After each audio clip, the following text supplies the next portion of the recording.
কাকা বহুদিন তো হইলো গল্প টল্প করেন না কাকা। না রে বাতিজা, আগের মতো তো গল্প নিতে ভালো লাগে না, মানুষ গল্প অ্যাপ্রিসিয়েট করে না। তোর দুজন করি, তোর আবদার এক বেলা জিজ্ঞেস গল্প কেন? ठीक है। হ হ কাকা, হ কাকা। তো গল্পটা খুবই মর্মান্তিক, বুঝছস? তোর আবার ইমোশনাল হয়ে যাচ্ছে। এক দেশে দুইজন রাজপুত্র আছিল, বুঝতি? এখানে এক দেশে দুইজন রাজপুত্র সহবাস করতে। তো কাকা আমরা চরিত্র সমস্যা আছে।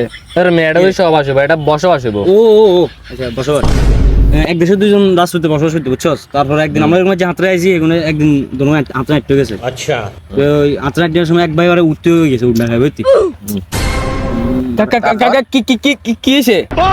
গল্পটা খুবই মর্মান্তিক, কর না। দুঃখজনক রে। আচ্ছা কাকা কোন? তোরা লইতে পারবি না। লন লাগতো না, নে কইলে আমরা শুনুম, সমস্যা নাই। তো দুইজন ভাই এরকম হাঁটতে গেছে, বুঝছস?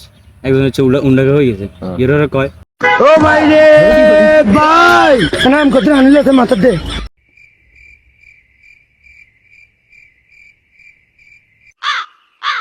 কাকা আমনে বালের গল্প শুনান। আসল না মেমেকে ফালতু গেল বেড়া, এগুলো ধর চলে যায়, কি গল্প ভালো গল্প। আয় আয় আয়। তোর যা